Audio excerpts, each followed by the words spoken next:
Hey guys, thank you for tuning in to another episode of In Range. This is the first episode of Hard as Hell 2-Gun 2018. We've decided that Ian's no longer my best friend, it's now Russell Fagan, who's actually been pulling the strings behind the scenes all this time. Yeah, the internet called it. Yeah, they figured it out. The fact we've been friends for 12 years, irrelevant. The fact I won my division this match last year, irrelevant. Right. So. And I'd heard of Cav Arms, which apparently means I worked for them at some point, and they don't even exist anymore or something. I don't know, but apparently there's something going on there as well. Right. I mean, you know, your connections to the industry run deep. Deep, and yeah, no doubt about it. The tentacles go extenuously across the entire industry, and these people have figured it out. So in that regard, that's why you're here today, and Ian is somewhere in Narnia, I think, counting how many angels can dance on the front side of a FAMAS. Yeah. So we'll figure that out. That's a tough answer, and hopefully we'll see that in the future. Anyways, obviously. What we're doing here today is Hard as Hell 2-Gun. So Hard as Hell 3-Gun was something that came out before Hard as Hell 2-Gun, right? Yeah, it's been around since 2012, if I recall correctly, and last year was the first year for Hard as Hell 2-Gun. Yep, and so this is the second year. And to do a little contrast here, you're shooting one of your type of your Gila monster ARs. Tell me about that.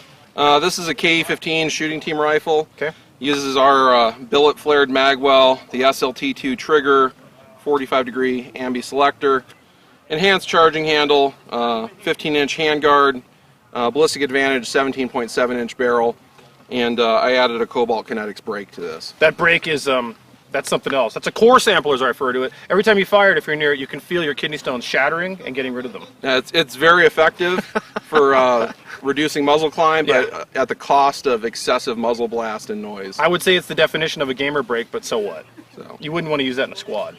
No, not in a team match, but in an individual competition like this, you know, it tends to be well suited to it. At your match, not so much, where you're going to be most of the time down in the dirt. Instant dust storm. At this match, you know, the benefits tend to outweigh the costs. Sure, I get that, because it's that shot-to-shot control, shot splits, all that stuff, being able to stay on target downrange, right? Yep. And then the optic, I'm using the Vortex Viper PST 1-6, and I've added a Vortex Crossfire red dot on top, just in case there's a situation I can't get eye relief behind the scope. Now that's a really high bore offset, but you're not planning on using that very often. No, it's the rare circumstance where there's an awkward position where I can't get behind the primary optic, or for close range hoser paper. Which absolutely could happen here, and will happen here probably.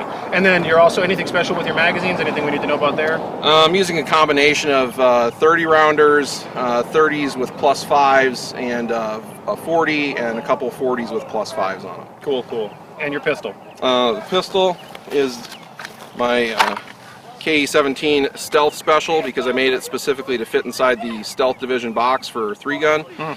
But it is very effective, very minimal muzzle climb, and you know, hammering spinners over with this is no problem. Cool. Now, myself, I'm doing something, of course, flirting with danger, which is what I like to do, right? Yep. So this is the exact same AK that absolutely ate my lunch at the Red October AK match. At that time, I had modified it with all of the force multiplying enhancing technologies that come from Zenitco and all the Russian stuff. And by the time the rifle was done with all the Russian stuff on it, it came in at 13 pounds. It was a completely untenable device. It was impossible to move with, impossible to use reliably. It was just, well, maybe not impossible. It wasn't possible for me. It was just too much weight, too much to swing around, too much to carry. This is the same gun. Same exact gun, but I took off all the Russian stuff and replaced it with much lighter equipment. Put on a triangle folding stock. This is the lightest stock that I could find. I weighed a whole bunch of different stocks, Russian, American, etc. This one comes in light, it's stable, it's extremely good. I love the triangle folders. Replaced the grip with polymer, replaced the front handguards with polymer, just got one Picatinny rail at the bottom for a vertical grip. I have an RS Regulate mount. This is their new desert color one. This is brand new to the market. RS Regulate are pretty much the best mounts for AKs, no doubt about it. The same Trijicon 1-4 AccuPoint that I used on the What Would Stone Energy rifle. Now on this rifle, the KNS adjustable gas system tuned just right, so they spent cases eject just about 3 feet to 2 o'clock, diminishing the recoil on this gun so much that you fired it and you said it stayed on target a little better than your AR did. Yeah. Now, some of that's 5.45 having less recoil, some of it's the weight of the gun, but that's something else. We got a ALG match grade trigger in here. We've got a Krebs safety so I can get that on and off, a little bit of an enhanced charging handle. The original muzzle brake, turned out I tried a bunch of different muzzle devices of different weights on this gun. The original AK-74 muzzle brake actually provided the best accuracy. So I stuck with it. So this gun now, with all the Russian stuff thrown in the trash, not in the trash, but in a bag, and replaced with the stuff that I could pick and choose from the American market, amongst others, some of this is Fab Defense, etc., this gun's now coming in at just under 9 pounds with the optic. 9 pounds with the optic versus 13 pounds that I was dealing with before is a dramatic difference. Now, 545 doesn't bring as much energy to the plate, but to the plates as 556. We were testing that out. We'll find out how this works at the match. But this is a compelling discussion to have the same rifle configured with better equipment, more force multiplying capabilities, but with a more modern approach. How well can this compete in an environment that's obviously dominated with ARs? Do I suspect that I'm going to win with this? No, but I'm curious to see where I can get. You might quite possibly be the only AK here. I'm sure, I suspect I am. However, this may or may not answer the question about why are there never AKs at these kind of matches, right? Right. The other thing I am using, which is also flirting with just being different, this is my Hudson H9, cut by KE Arms for a Delta Point Pro, you know, part of that industry insider stuff we were talking about. This is a fantastic pistol. I really like shooting it. However, I am diminished by having only 17-round mags. You've got like 33s for your Glock. So I'm essentially dealing with 50% magazine capacity for my handgun stages.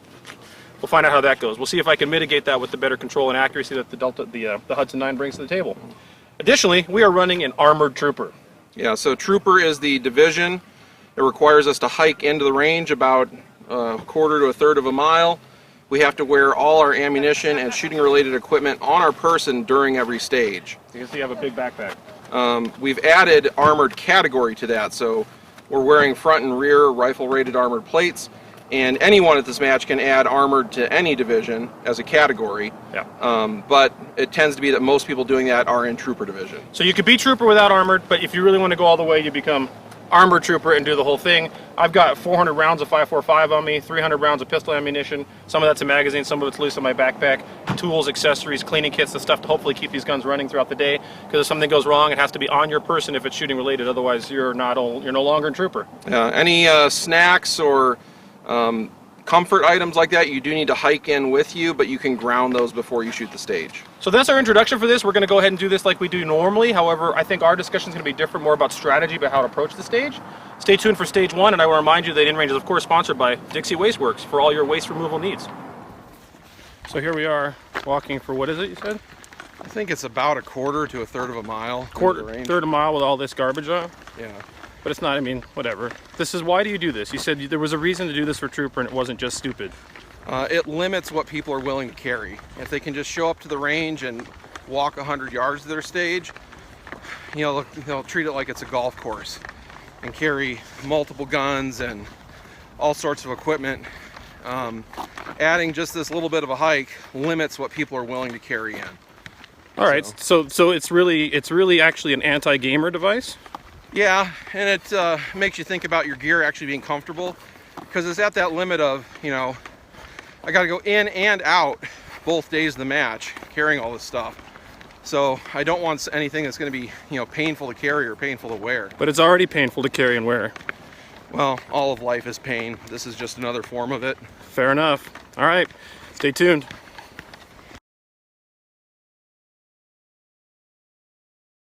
All right, so here you start with your gun unloaded and you crawl under this barbed wire. It's fairly low, but not terrible.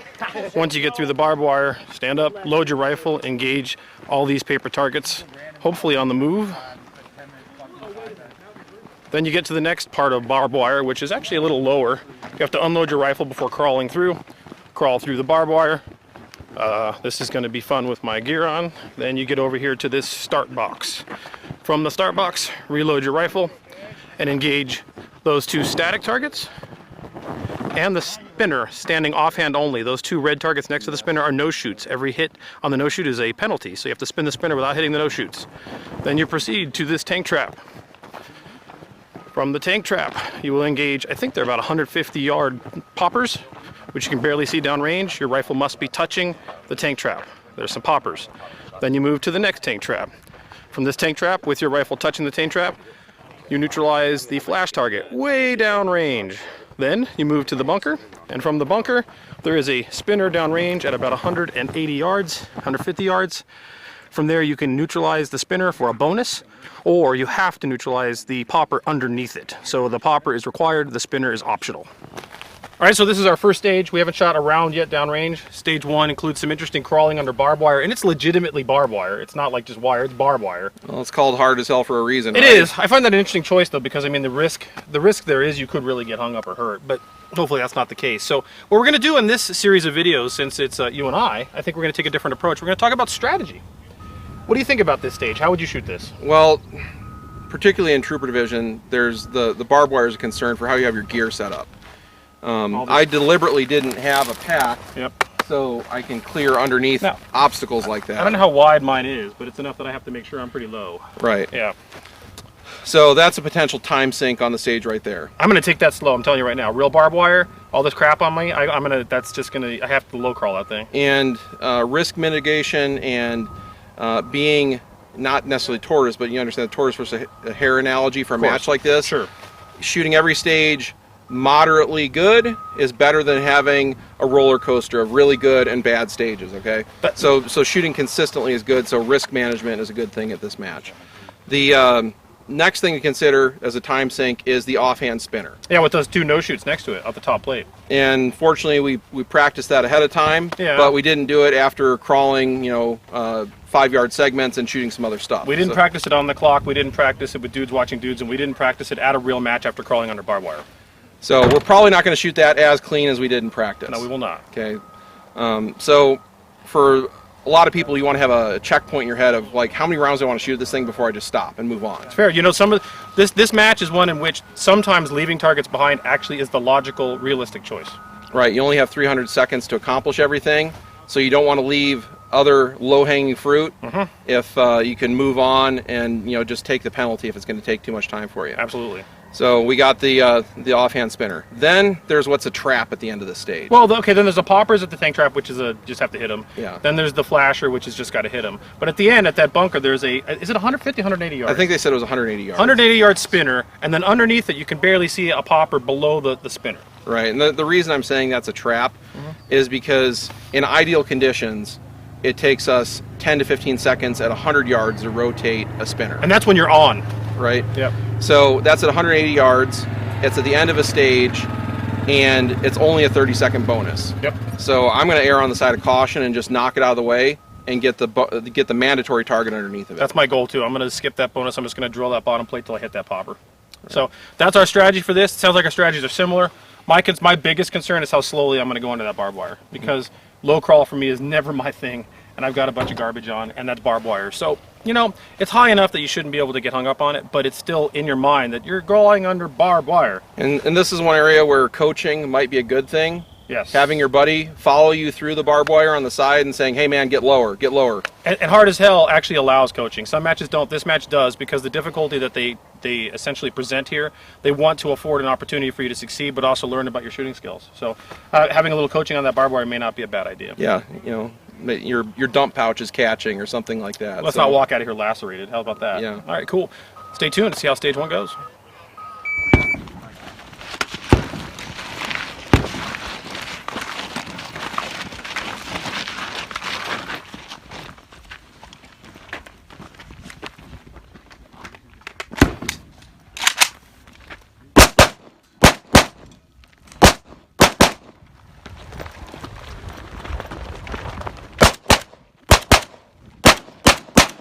Mag bracket.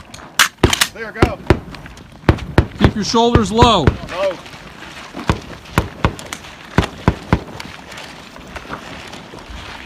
You're clear.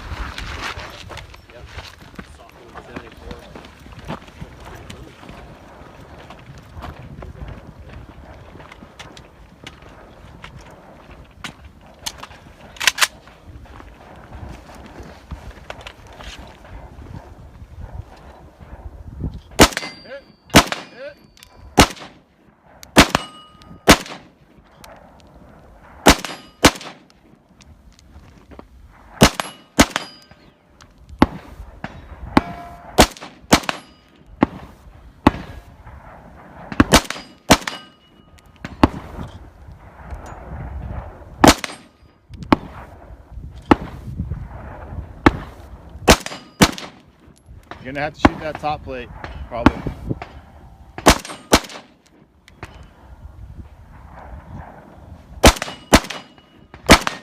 Over. Nice.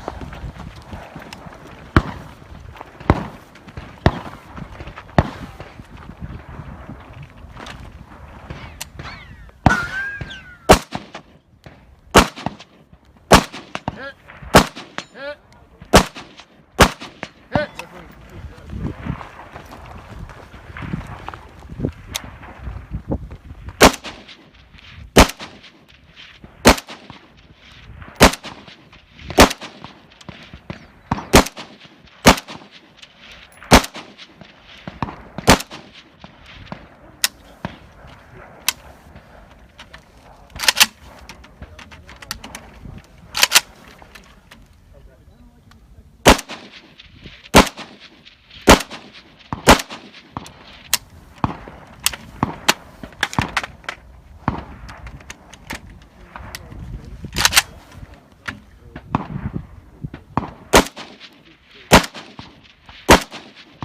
Looks like you're right. High rock, I think. Hit!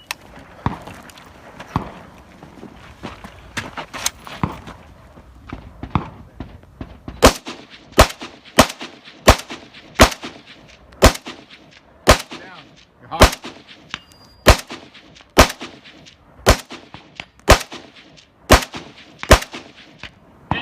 Hit.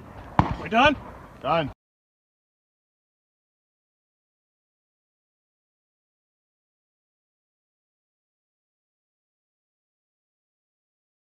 That's half the battle, right? All right. You're good.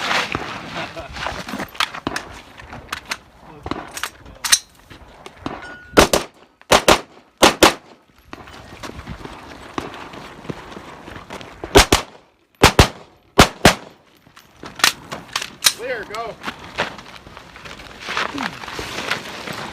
Get a little lower. Lower. Lower. Lower. There you go. Keep going. Keep going. Keep going. Clear.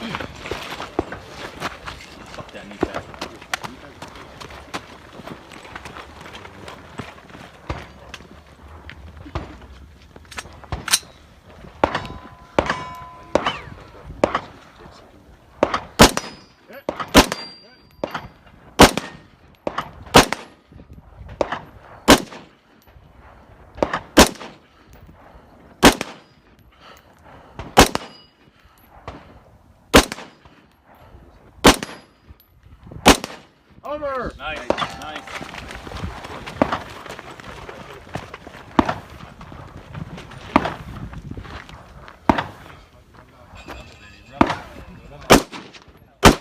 Hit.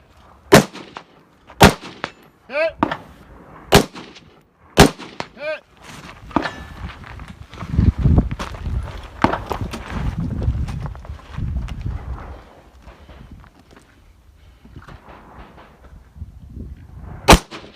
Low.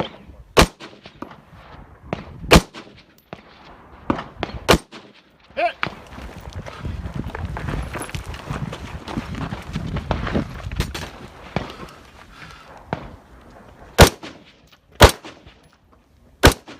Right.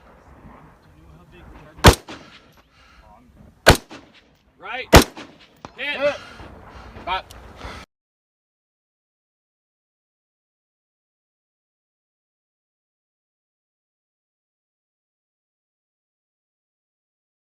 All right, we finished stage one. I'm already bleeding kind of excessively from my right hand from something on the ground.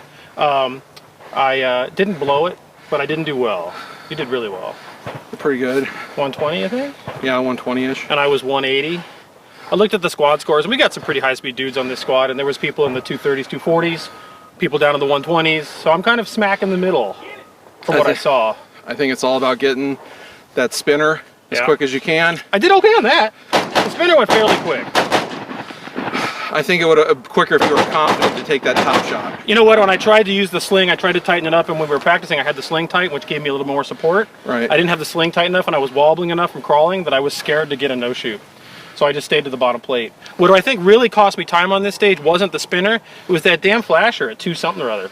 Yeah, and the difference in our stage strategy here is I committed to a stable position of kneeling and locking on the barricade. And I didn't. You stood behind it. I did. The other thing that I want to talk about is that 545, while it's a very light recoiling cartridge, it does have a more ballistic arc because it's lower powered. Right. So as a result, my zero, which is a 50-yard zero, means actually that I'm kind of doing this kind of drop thing. And I was actually hitting higher than I intended to, and I had to come down. So I need to remember that and be cognizant of later in the match that those farther away targets are actually, I'm still kind of doing this thing. So I need to be aim a little lower. Right. Which is what cost me so much time on that flash target. I would say, considering your AR is top of the line and the AK is what it is, I feel like it was okay. Yeah.